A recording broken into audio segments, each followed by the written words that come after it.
الحمد للہ رب العالمین والصلاة والسلام علی حبیبہ محمد وآلہ وصحبہ اجمعین۔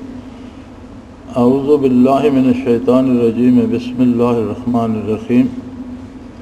فَإِذَا قَضَيْتُمُ الصَّلَاةَ فَاذْكُرُوا اللَّهَ قِيَامًا وَقُعُودًا وَعَلَى جُنُوبِكُمْ وَإِذَا اطْمَأْنَنْتُمْ فَأَقِيمُوا الصَّلَاةَ إِنَّ الصَّلَاةَ كَانَتْ عَلَى الْمُؤْمِنِينَ كِتَابًا مَّوْقُوتًا وَلَا تَهِنُوا فِي ابْتِغَاءِ الْقَوْمِ إِن تَكُونُوا تَعْلَمُونَ فَإِنَّهُمْ يَعْلَمُونَ كَمَا تَعْلَمُونَ وَتَرْجُونَ مِنَ اللَّهِ مَا لَا يَرْجُونَ وَكَانَ اللَّهُ عَلِيمًا حَكِيمًا۔ اللهم سبحانك لا علم لنا إلا ما علمتنا إنك أنت العليم الحكيم۔ مولاي صل وسلم دائما أبدا على حبيبك خير الخلق كلهم۔ فَإِذَا قَضَيْتُمُ الصَّلَاةَ فَاذْكُرُوا اللَّهَ قِيَامًا وَقُعُودًا وَعَلَى جُنُوبِكُمْ۔ ارشاد باری تعالی ہے، اور یہ یاد رہے کہ پیچھے صلاۃ قصر کا ذکر آ رہا ہے، اور اس کی پہلی وجہ سفر اور دوسری وجہ حالت جنگ عین میدان کارزار میں بیان ہو رہی تھی، اور اس کے ساتھ یہ ارشاد ہو رہا ہے کہ جب آپ صلاۃ ختم کر چکو تو اللہ کا ذکر اس طرح سے کرتے رہو کہ تمہارا کوئی حال ذکر الہی سے خالی نہ ہو۔ اذا قضیتم الصلاۃ فاذکروا اللہ قیاما وقعودا وعلی جنوبکم۔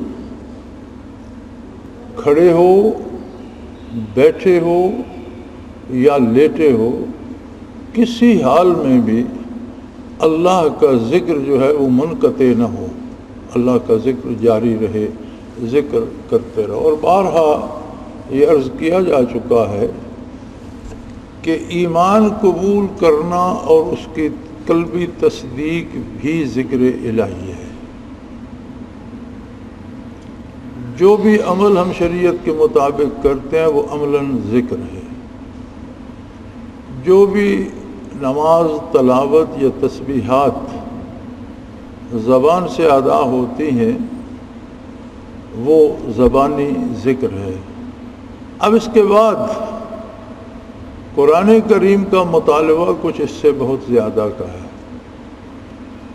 کہ صلاۃ قصر کی اجازت دی جا رہی ہے عین حالت جنگ میں، جب سر تن سے جدا ہو رہے ہیں، آتش و آن کی بارش ہو رہی ہے، خون کی ندیاں بہہ رہی ہیں، تو فرمایا نماز کو چھوڑو نہیں، 2 رکعت آدھی فوج حضور کے ساتھ یا امام کے ساتھ ادا کر لے، اور 2 رکعت ادا کر کے چلی جائے محاذ پر، اور دوسرے آدھے جو ہیں وہ دوسری 2 رکعت میں شامل ہوں، صلاۃ قصر کر لیں لیکن چھوڑی نہ جائے۔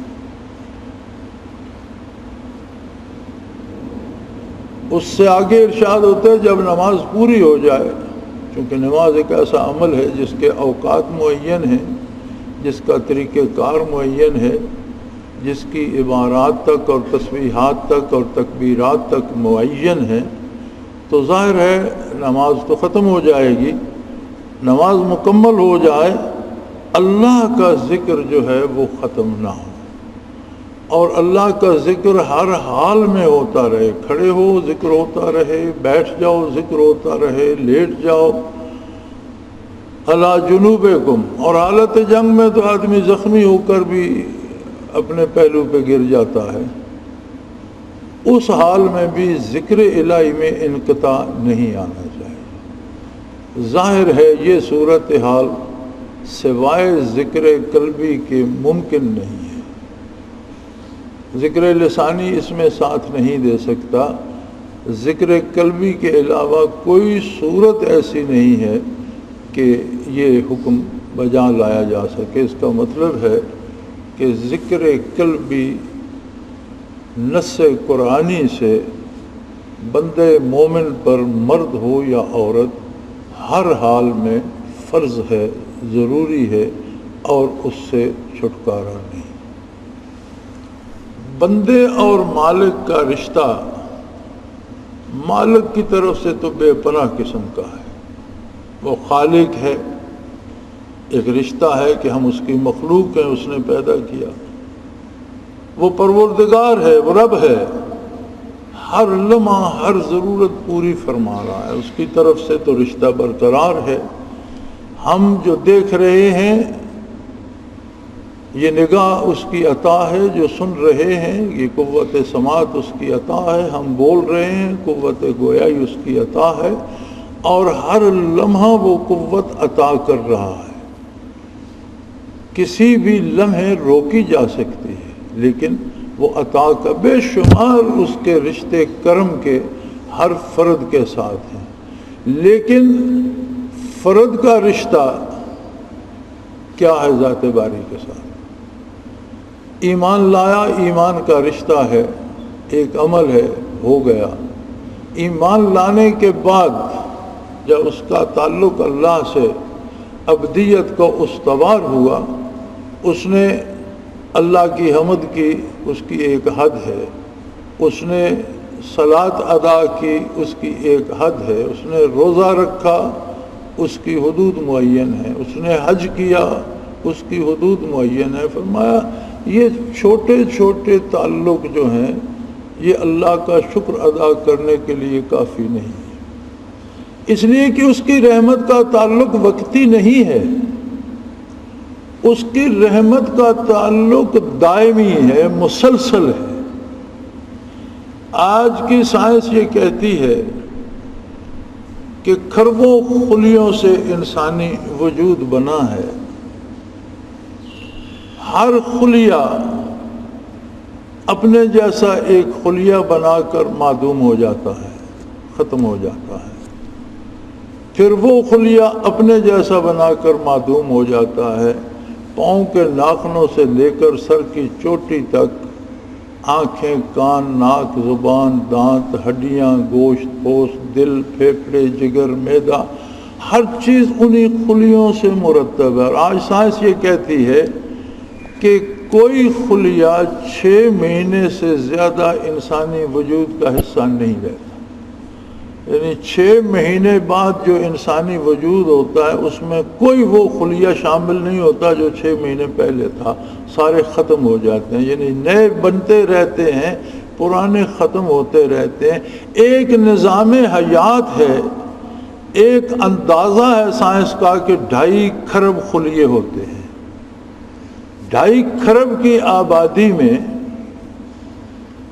موت و حیات کا سلسلہ ہر لمحے جاری رہتا ہے، لاکھوں خلیے ہر لمحے مرتے ہیں، لاکھوں نئے پیدا ہوتے ہیں۔ اب اس تبدیلی میں ہونا تو یہ چاہیے کہ جب چیزیں تبدیل ہو رہی ہیں، پرانے خلیے مر رہے ہیں، نئے بن رہے ہیں، تو نگاہ لرز جائے، آواز میں لڑکھڑاہٹ آ جائے، قوت سماعت مجروح ہو جائے، چلنے پھرنے کی طاقت لیکن کچھ نہیں ہوتا۔ وہ ایسا کریم ہے کہ یہ تبدیلی مسلسل ہو رہی ہے، لیکن جو قوتیں ودیت کر رکھی ہیں اور عطا کر رکھی ہیں انسان کو، وہ مسلسل کام کر رہی ہیں۔ خلیے آنکھ کے تبدیل ہو رہے ہیں، نگاہ میں فرق نہیں آتا، زبان کے خلیے بدل رہے ہیں، قوت گویائی میں فرق نہیں آتا، دماغ کے خلیے بدل رہے ہیں، لیکن سوچنے اور سمجھنے کی صلاحیت میں فرق نہیں آ رہا۔ اس کی عطا تو بے پایاں ہے اور ہر لمحہ ہے، اور بندہ چند لمحے چند سجدے کر کے 2 رکعت فرض پڑھ کے جمعے کے فارغ ہو گیا، اور پھر وہ اگر نمازی بھی ہے تو عصر تک اسے یاد ہی نہ کرے، فارغ پھرتا رہے۔ فرمایا یہ تو کوئی بات نہ ہو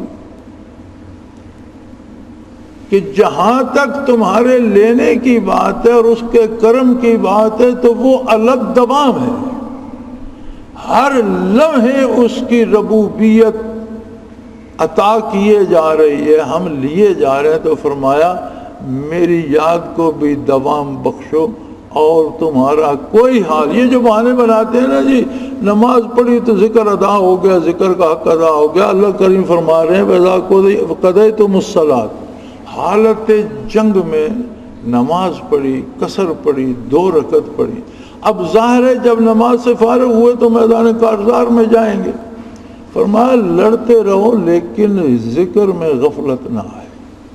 کھڑے ہو، بیٹھے ہو، سوار ہو یا پیدل ہو، آرام کرنے کے لیے لیٹ گئے ہو یا زخمی ہو کر گر گئے ہو، لیکن میرے ذکر میں ایک پل بھی غفلت نہیں آنی چاہیے کہ جو کچھ میں عطا کر رہا ہوں اس میں کوئی پل خالی نہیں، کوئی لمحہ خالی نہیں ہے کہ میری طرف سے تم پر بے کراں عنایات کا سمندر اڑیلا جا رہا ہے.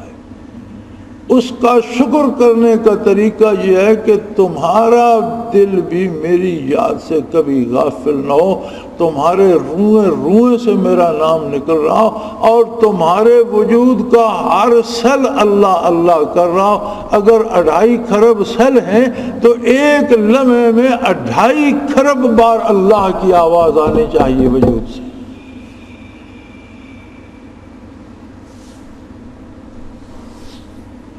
فَإِذَا اور جب جنگ ختم ہو جائے، اطمینان ہو جائے، مطمئن ہو جاؤ، زمانے امن آ جائے. یا اللہ زمانے جنگ میں تو یہ حال ہے، تو جب زمانے جنگ ختم ہو جائے، لڑائی ختم ہو گئی، اطمینان ہو گیا، فَأَقِيمُوا الصَّلَاةَ إِنَّ الصَّلَاةَ كَانَتْ عَلَى الْمُؤْمِنِينَ كِتَابًا مَّوْقُوتًا. تو اپنا وہ عمل جاری رکھو، عبادت کو بھی قائم رکھو، لیکن یاد رکھو عبادت وقت سے فرض ہوتی ہے. اگر ظہر کا وقت نہیں ہوا اور کوئی کہتا ہے مجھے جلدی ہے جی ابھی زوال آفتاب نہیں ہوا لیکن میں ظہر پڑھ لوں کہ پھر مجھے فرصت ملے نہ ملے، تو وہ ادا نہیں ہوگی. وقت گزر جائے نہ پڑھی جائے تو قضا ہو سکتی ہے، وقت پر پڑھی جائے تو ادا ہوتی ہے، وقت سے پہلے پڑھی جائے تو اس کا کچھ بھی نہیں بنتا، وہ کسی کھاتے میں نہیں ہے. چونکہ کتاب موقوتا، جب اس کا وقت ہوگا تب وہ فرض ہوگی. اسی طرح ایک ضمنی مسئلہ ساتھ عرض کر دوں کہ بعض لوگ یہ کرتے ہیں کہ سال بھر خیرات صدقات دیتے رہتے ہیں اور جب زکوٰۃ کا وقت آتا ہے تو اس وقت کہتے ہیں کہ اتنی زکوٰۃ بنتی ہے، اتنی میں پہلے دے چکا ہوں. وہ ادا نہیں ہوتی، وہ آپ کے صدقات ہیں، وہ صدقات نافلہ ہیں. جب زکوٰۃ فرض ہوگی اس کے بعد جب ادا کریں گے تب ادا ہوگی. اور یہ بھی ضروری نہیں ہے کہ ہر بندہ رجب میں ہی زکوٰۃ دے. ایک بندے کے پاس سال کے کسی مہینے میں پیسے آئے، کچھ ان میں سے بچ گئے، کچھ خرچ ہو گئے، جو بچ گئے اگر ایک سال وہ خرچ نہیں ہوتے اس کے پاس محفوظ رہتے ہیں، تو جب وہ وقت آئے گا جب پیسے آئے تھے سال پورا ہوگا ان پر زکوٰۃ واجب ہو جائے گی. تو یہ نظام زکوٰۃ کا بھی سارا سال چلتا رہتا ہے. جو مال بچ گیا آپ کے اخراجات سے اور زائدہ ضرورت آپ کے پاس محفوظ ہے، جب اس پہ جب سال پورا ہوگا زکوٰۃ فرض ہو جائے گی، اور ادا تب ہوگی جب آپ فرض ہونے کے بعد دیں گے. تو بعض احباب کئی دفعہ مجھ سے لوگوں نے پوچھا، میں اس لیے عرض کر رہا ہوں کہ وہ سال بھر خرچ کرتے رہتے ہیں، کسی بہن بھائی کو، کسی غریب کو، کسی مسکین کو دے دیا، جب زکوٰۃ کا وقت آیا تو حساب کیا اتنی زکوٰۃ بنتی ہے، اتنے میں دے چکا ہوں، جو پہلے دے چکے ہیں وہ نفلی صدقہ ہوگا. زکوٰۃ تب ادا ہوگی جب فرض ہوئی ہے، اس کے بعد جو دی جائے گی. اسی طرح عبادات جب ان کا وقت معین آتا ہے، کتاب موقوتا، وقت کے ساتھ فرض ہے، محدود ہے وقت کے ساتھ. اب ہم اس وقت کہیں جی ہم عصر بھی پڑھ لیں تو عصر نہیں ہوگی، اس کا وقت آئے گا تو وہ فرض ہوگی. تو اگر امن کا زمانہ آ گیا تو عبادات بھی جاری رہیں، اسی طرح پورے معمولات یاد الہی کے بھی جاری رہیں. وَلَا تَهِنُوا فِي ابْتِغَاءِ الْقَوْمِ. اور فرمایا دشمن اگر وقتی طور پر شکست بھی کھا گیا،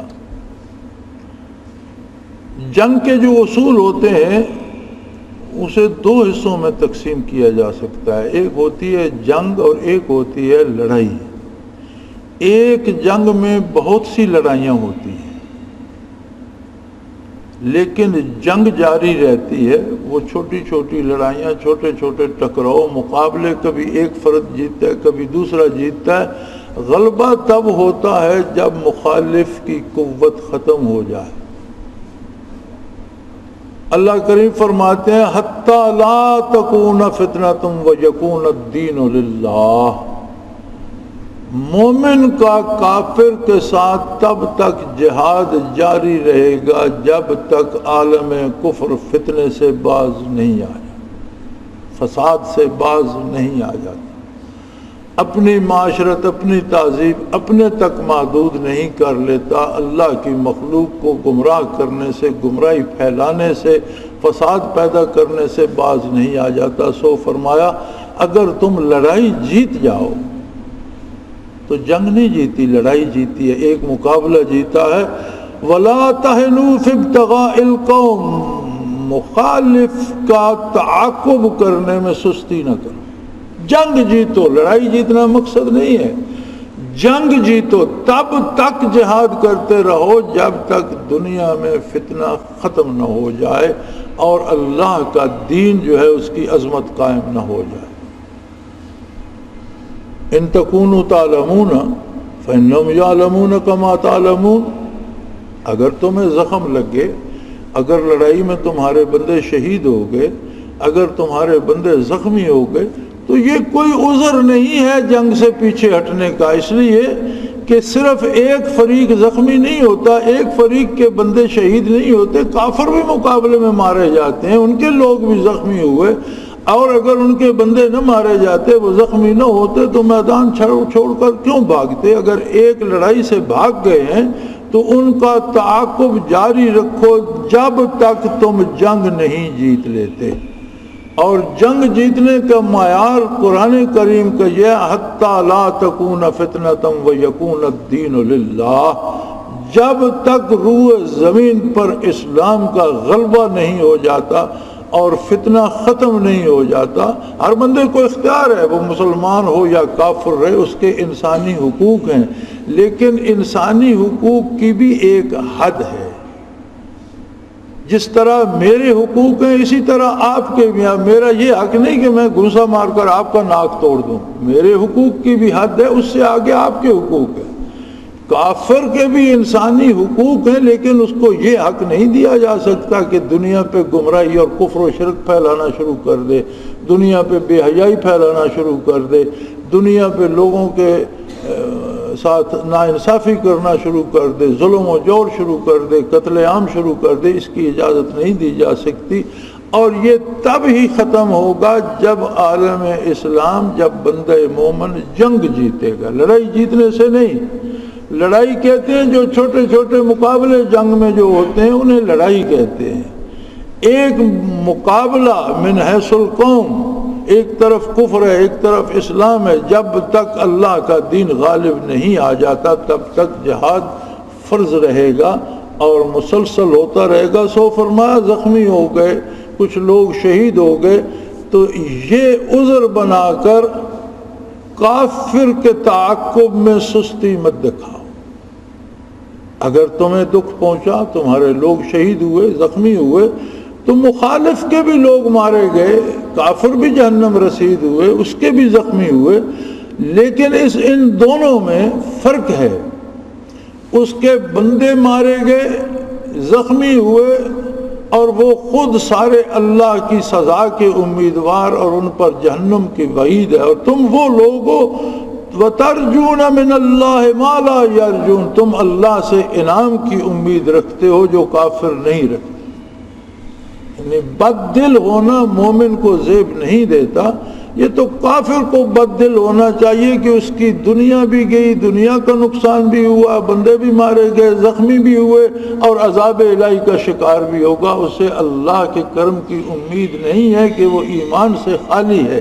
اور تم وہ خوش نصیب ہو کہ اگر تمہارا کوئی میدان میں کھیت رہا تو وہ شہید ہو گیا، کوئی زخمی ہوا تو ہر زخم کا اجر اللہ دے گا اور وہ غازی بنا، اور تم اللہ کے کرم کے امیدوار ہو۔ وَقَانَ اللَّهُ عَلِيمًا حَكِيمًا، اور اللہ کریم کو کسی کے بتانے کی ضرورت نہیں ہے، وہ خود علیم ہے، وہ جانتا ہے کون کس خلوص نیت سے اس کی راہ میں کتنے دکھ اٹھا رہا ہے، وہ اسے اس سے کروڑوں گنا زیادہ بدلہ دے گا، اور اس پر اس کی عنایات بے پناہ ہوں گی، اور وہ حکیم بھی ہے، اس کی حکمت کا تقاضا ہے کہ نظام عالم کو قائم رکھتا ہے۔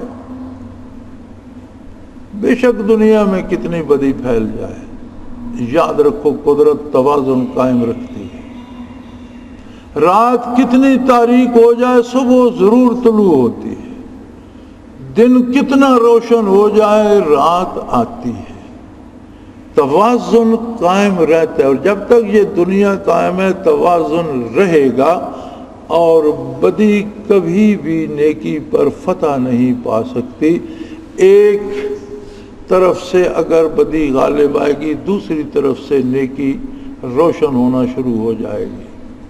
اہل مغرب نے مسلمانوں کی 700 سالہ حکومت ختم کر کے ہسپانیہ میں بڑا جشن منایا، اور بڑے فتح کے شادیانے بجائے کہ ہم نے مغرب سے مسلمانوں کو نکال دیا۔ عین اسی وقت اللہ نے تاتاریوں کو ایمان عطا کر دیا، اور وہ اسلام کا جھنڈا لیے ہوئے مغرب پر حملہ آور ہو گئے۔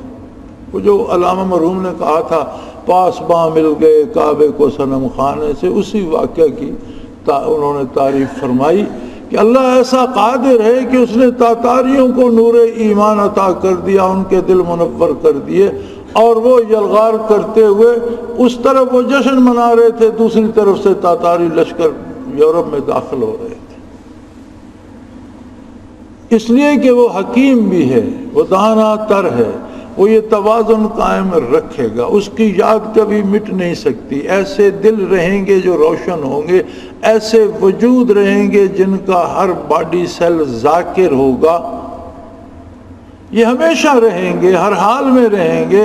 ہاں وہ لوگ خوش نصیب ہیں جنہیں اس کام کے لیے وہ چن لے گا۔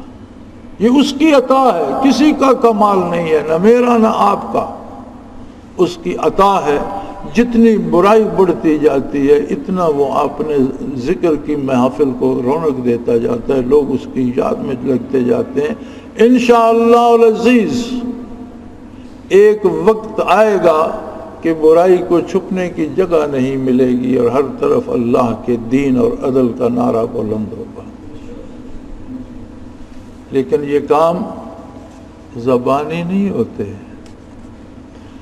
یہ سرزمین اللہ اسے ہمیشہ خوشحال رکھے، لیکن یہ میدان کارزار بنیں گی، یہاں دریا سرخ ہو کر بہیں گے، یہاں خون بہے گا، لاشیں تڑپیں گے، غلبہ انہیں نصیب ہوگا جن کے وجود کا انگ انگ ذاکر ہوگا، اور یہی غزوۃ الہند ہوگا جس کی نوید محمد الرسول اللہ صلی اللہ علیہ وسلم نے سنا۔ یا رسول اللہ صلی اللہ علیہ وسلم نے فرمایا کہ میری امت کے آخری حصے میں 2 قومیں ایسی ہوں گی جو بلا حساب جنت میں داخل ہوں۔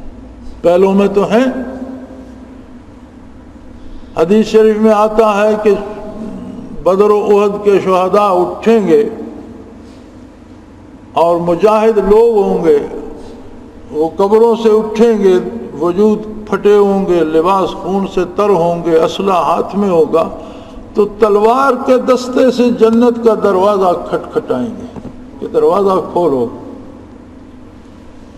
تو رضوان کہے گا کہ حضرت ابھی تو حشر قائم ہوا ہے، ابھی تو آپ احباب کو میزان عدل پہ جانا ہے، نیکی بدی تولی جائے گی، اللہ کی بارگاہ میں حساب ہوگا، پھر آپ پل صراط سے گزریں گے، اس راستے سے ہو کر آئیں گے تو جنت کا دروازہ کھلا پائیں گے۔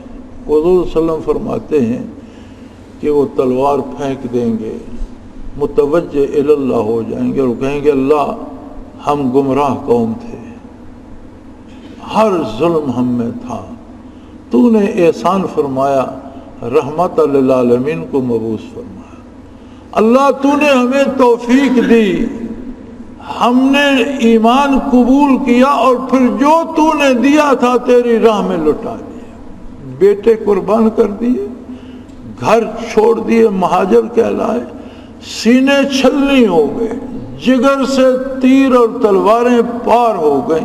اب ہمارے پاس بچا کیا ہے کہ تیرا یہ فرشتہ حساب کتاب کی باتیں کرتا ہے؟ تیری عطا تو بے حساب تھی، لیکن ہمارے پاس جو تو نے دیا اللہ ہم نے تیرے نبی کے قدموں میں نچھاور کر دیا۔ اب یہ کون ہوتا ہے جو جنت کے دروازے پہ کھڑا ہم سے حساب کتاب کی بات کرتا ہے؟ حضور فرماتے ہیں کہ اذن الہی ہوگا، رضوان کو حکم ہوگا کہ جنت کے سارے دروازے کھول دو، یہ ان کی مرضی ہے کہاں سے داخل ہوتے ہیں اور انہیں کون سی جگہ پسند آتی ہے، کہاں رہنا چاہتے ہیں۔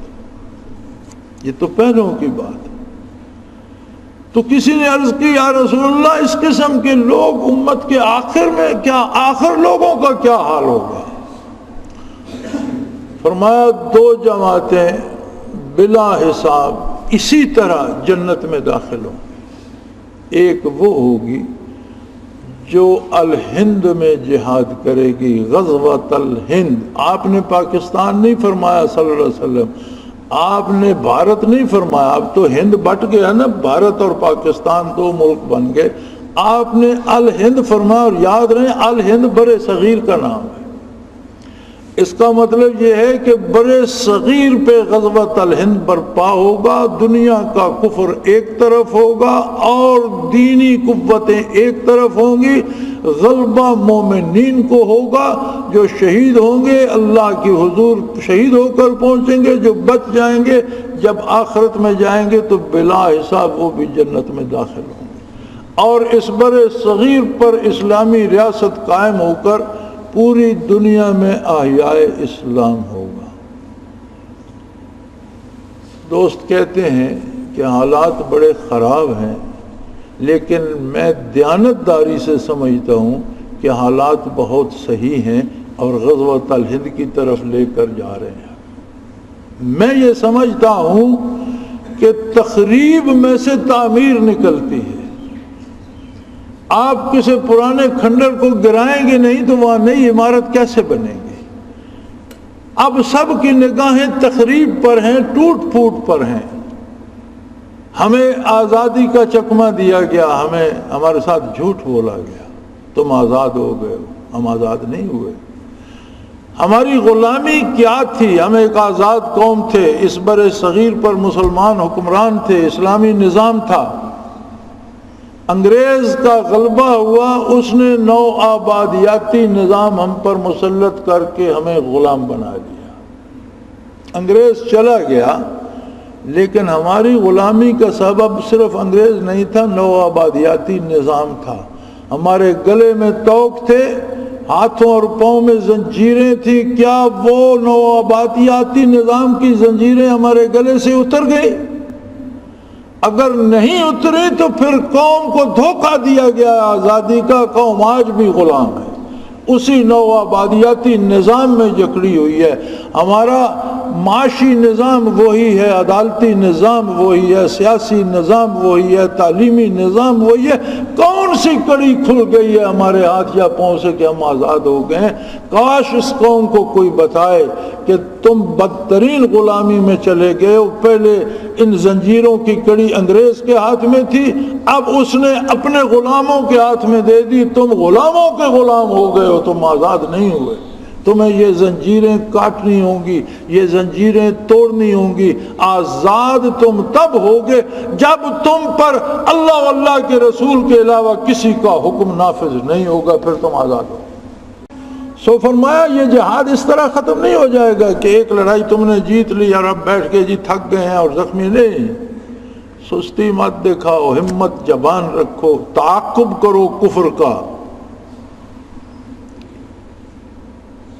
اور فرمایا میرے حبیب انا انزلنا الیک الکتاب بالحق لتحکم بین الناس بما اراک اللہ ولا تکن للخائنین خصیما واستغفر اللہ ان اللہ کان غفورا رحیما۔ بات ختم ہو گئی۔ مسلمان کے لیے کسی طرف جانے کی اس آیہ کریمہ نے کوئی گنجائش ہی نہیں چھوڑی. فرمایا میرے حبیب انا انزلنا الیک الکتاب بالحق، ہم نے آپ پر یہ کتاب نازل کی حق کے ساتھ. اس کا لفظ لفظ حق ہے، حرف حرف حق ہے. جو واقعات ماضی کے اس نے بیان کیے حق ہیں، جو حکم احال کے متعلق دیے حق ہیں، جو بات اس نے مستقبل کی، آخرت کی، قیامت کی، قبر کی، برزخ کی، جنت دوزخ کی سب حق ہے. اس کا لفظ لفظ حق ہے. اور اس کتاب کے نزول کا مقصد کیا ہے؟ لِتَحْكُمَ بَيْنَ النَّاسِ، اس کے مطابق لوگوں میں حکومت قائم کی جائے. یہ کتاب محض تلاوت کے لیے نہیں ہے، یہ کتاب محض ثواب کے لیے نہیں ہے، یہ لپیٹ کر سر سے اوپر ایک جالے میں رکھ دینے کے لیے نہیں ہے.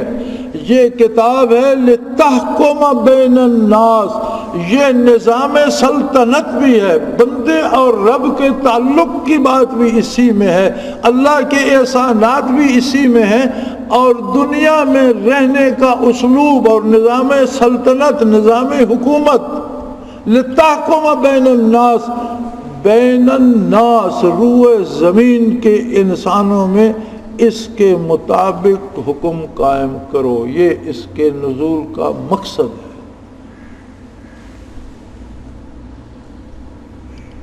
بما اراک اللہ، اس لیے کہ اللہ نے آپ کو تو سب کچھ واضح کر دیا، آپ کو تو ہر چیز اللہ نے دکھا دی.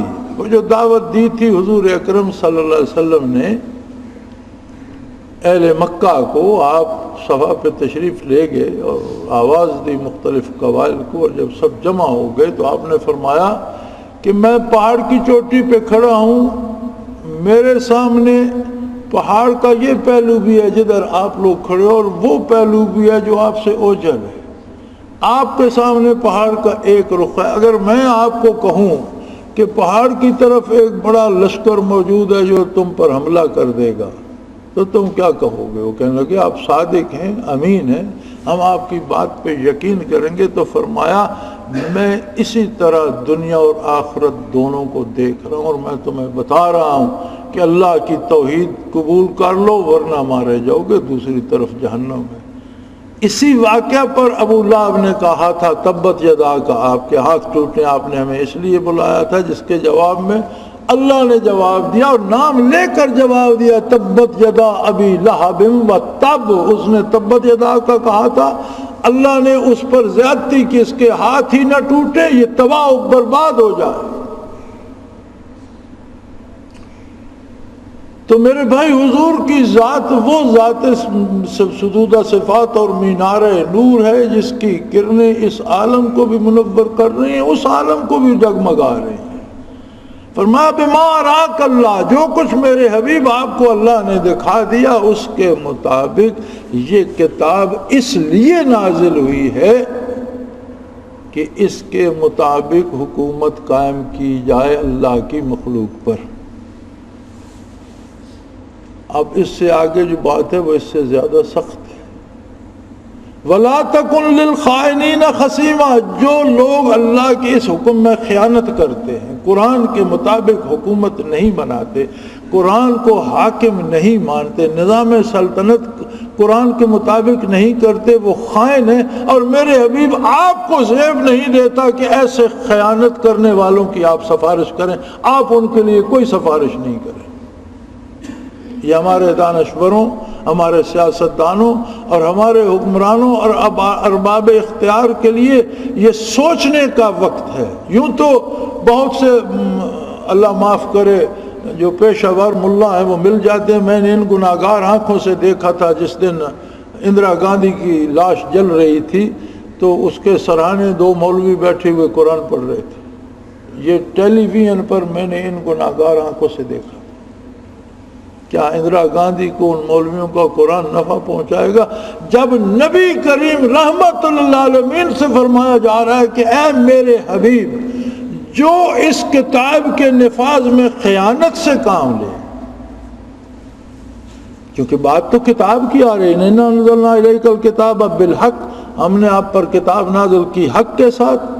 مقصد کیا تھا کتاب کا؟ لِتَحْكُمَ بَيْنَ النَّاسِ، تاکہ آپ اس کی حکومت لوگوں پر قائم کریں. بما اراک اللہ، اس لیے کہ اللہ نے آپ پر ہر شے واضح کر دی. اور اگر کوئی اس میں رکاوٹ بنتا ہے، بددیانتی کرتا ہے، دوسرا نظام حکومت اس کی حمایت کرتا ہے، جمہوریت جمہوریت جمہوریت کرتا رہتا ہے، اللہ رسول کا نام نہیں لیتا، ایسے بے دینوں کی آپ سفارش نہیں کیجیے گا. وَلَا تَكُنْ لِلْخَائِنِينَ خَصِيمًا، آپ میری بارگاہ میں ان خائنوں کے لیے کوئی جھگڑا نہیں کیجیے گا کہ انہیں بخش دے، میں انہیں نہیں چھوڑوں. وَاسْتَغْفِرِ اللَّهَ، اور اے انسان ہر لمحے اللہ سے بخشش کا طالب رہے. ان اللہ کان غفور الرحیم، یقیناً اللہ بخشنے والا بھی ہے، رحم کرنے والا بھی، اور اسے یہ بات پسند ہے کہ اس کا ہر بندہ اپنے لیے اس سے بخشش مانگے. بخشش مانگنے کا مطلب یہ ہے کہ آپ اگر کسی سے کے پاس جاتے ہیں کہ آپ میرا یہ کام کر دیں، تو کیا آپ اس کی نافرمانی کر کے جائیں گے؟ اگر کوئی استغفار کرتا ہے اللہ مجھے بخش دے، تو اس کا مطلب ہے کہ وہ اپنا کردار بھی قرآن کے مطابق ڈھالے گا. اور اس پہ خوش نہ رہیے کہ یہ سارا حکمرانوں کے بارے ہے، اس میں اور آپ بھی شامل ہیں. ہمیں اپنی ساری زندگی بھی اس کتاب کے مطابق اور اس کو اپنے اوپر حاکم کرنا ہے. کوئی نہیں کرے گا تو وہ خائن ہے، اور اس کی سفارش سے نبی کریم صلی اللہ علیہ وسلم کو اللہ منع فرما رہا ہے. میں یا کوئی دوسرا مولوی اس کی سفارش کیا کرے؟ یوں تو مولوی ہمیں کہتے ہیں کہ جی بخشوا دیا ہم نے، اور یہ پڑھ دیا وہ پڑھ دیا. کوئی بات نہیں، جس نے زندگی قرآن کے خلاف گزاری وہ جانے اس کا رب جانے. فرد کے لیے حکم ہے کہ اپنی زندگی پر اس کتاب کو حاکم بنائے. حکمرانوں کے لیے حکم ہے کہ اس کے مطابق نظام حکومت قائم کریں. اگر نہیں کرتے تو پھر یہ امید رکھیں کہ ان کی سفارش محمد رسول اللہ نہیں فرمائے. اللہ کریم ہمارے گناہ معاف فرمائے، اپنی اطاعت اور اپنے حبیب کی اطاعت کی توفیق عطا فرمائے. وآخر دعوانا الحمدللہ رب العالمین.